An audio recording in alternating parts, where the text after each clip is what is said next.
이거는 바울이 로마에 있는 그리스도인들에게 보낸 편지입니다. 로마에서 바울의 편지를 받는 사람들은 그리스도인들, 예수님을 믿는 사람들, 예수님을 믿음으로 구원을 받은 사람들, 그 사람들이 바울의 로마서를 받는 사람들이었습니다. 그런데 중요한 사실은 이게 좀 이상한 얘기라는 거예요. 왜냐하면 바울이 편지를 보냈었던 로마에 있는 그리스도인들은 이미 예수님을 영접하고 예수님의 복음을 받아들여서 구원을 받은 사람들이 대부분이었기 때문에 이미 익숙한 얘기다. 로마 교인들한테는 이미 바울이 하는 말은 익숙한 얘기다. 그래서 바울이 보낸 편지를 받았던 사람들 중에 아마도 그런 사람들이 있지 않았을까? 저 같은 사람 있지 않았을까? 야, 이거 다 아는 얘기인데 뭐 이렇게 또 하나? 라는 생각을 하는 사람들도 분명히 있었지 않을까라는 생각을 하게 됩니다. 그렇기 때문에 말씀을 전하고 있는 목사님들, 그리고 듣는 여러분들도 우리가 함께 나누는 말씀들이 그렇게 새로운 말씀, 성경에 그런 이야기가 있었어, 그런 거 정말 몰랐네 라는 이야기들은 별로 거의 없이 사실 우리 모두가 다 이미 들어서 익숙하게 알고 있는 이야기들이 대부분일 것이고, 신앙생활이 오래된 분들, 연세가 있으신 분들은 더 하겠죠. 새로운 말씀들이 아니라는 겁니다. 그렇기 때문에 저와 여러분들이 빠질 수 있는 가장 큰 시험이 있고 유혹이 있는데, 그 유혹과 시험은 뭐냐면 노트에 써놓으세요. 교만입니다. 교만. 어떤 교만? 하나님의 말씀을 다 알고 있다는 교만. 어떤 교만? 하나님의 말씀을 이미 난 다 들어서 알고 있다는 그 교만. 오병이어의 말씀을 들었을 때 우리 마음속에 드는 생각은 뭐예요?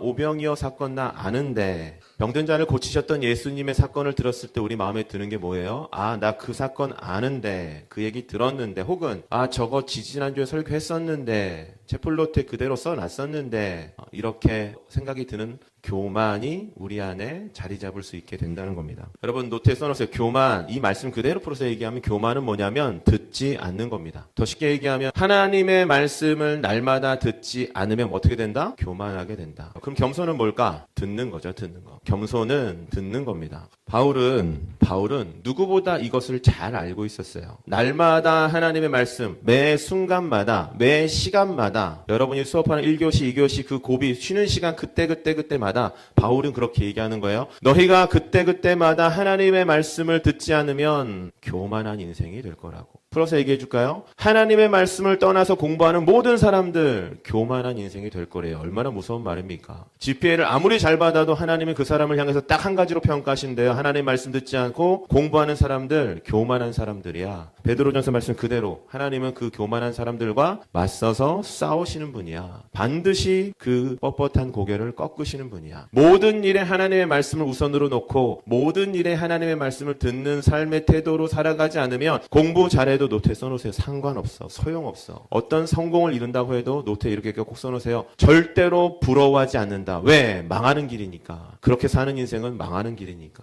바울은 누구보다 그것을 잘 알고 있었습니다. 바울이 이렇게 얘기합니다. 내가 이미 얻었다 함도 아니요 온전히 이루었다 함도 아니라. 쉽게 풀어서 얘기하면 이런 거예요. 나도 날마다 하나님의 말씀을 듣지 않으면 교만해서 망하는 인생이 될 거야. 나는 아직 한참 멀었다. 바울의 고백이었습니다. 그래서 바울이 로마에 있는 사람들한테 편지를 보낸 거예요. 바울이 로마에 있는 그리스도인들한테 편지를 보낸 이유는 딱 두 가지로 설명할 수 있을 것 같아요. 첫 번째는 로마에 있는 그리스도인들이 복음을, 이 단어가 중요해, 날마다 들어야 하기 때문에. 그리고 또 다른 이유는 1장 12절 말씀에 기록되어 있는데요. 바울이 복음을 전하지 않으면, 노트에 꼭 써놓으세요. 바울도 복음을 듣는 것만 아니라 그 복음을 전하지 않으면 자기 자신도 교만하고 망하는 인생이 될 수밖에 없기 때문에 바울은 로마에 있는 그리스도인들에게 편지를 썼다. 그리스도의 복음을 전하는 일들을 했다라고 우리가 바울의 고백을 통해서 알게 됩니다. 은혜를 나누는 공동체, 하나님의 말씀을 나누는 공동체가 우리 공동체에게 주신 비전이라고 생각합니다. 날마다 하나님의 말씀을 나누는 것, 수업할 때 여러 가지 여러분이 공부하는 문제들, 사건들, 그것을 간지 지식적으로만 나누는 것이 아니라 초등, 중등, 고등, 우리 모든 학생들이 선생님들과 함께 수업을 하면서 어떤 사건, 어떤 지식, 어떤 문제마다 하나님의 말씀을 끄집어내서 그 말씀을 진심으로 그것을 바라보는 수업이 되면 얼마나 좋을까? 얼마나 행복한 수업이 될까? 지난주 수련회 때 저는 이제 11학년 담임이라서 저희 반 사진이 있었는데 아마 선생님들 핸드폰마다 이런 사진들이 다 있을 겁니다.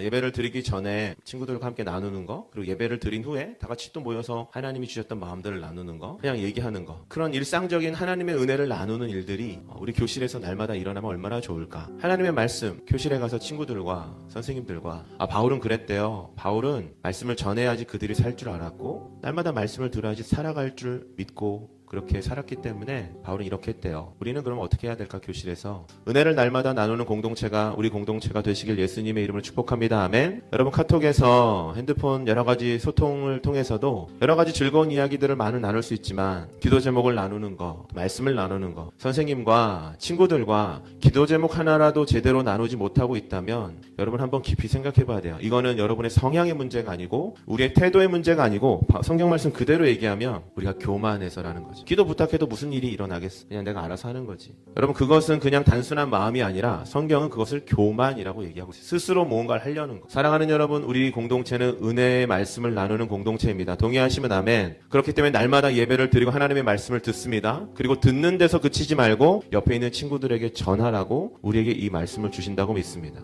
여러분 기도 제목을 나누고 삶을 나누고 여러분 인생의 많은 여러 가지 일들에 대해서 궁금함에 대해서 질문에 대해서 선생님과 제자들과 친구들과 또 동역자들과 함께 하나님의 말씀을 나누면서 우리 모두 서로가 하나님 말씀 안에서 자라나는 이번 한 학기가 되시기를 예수님의 이름으로 축복합니다. 이 시간 같이 기도하도록 하겠습니다.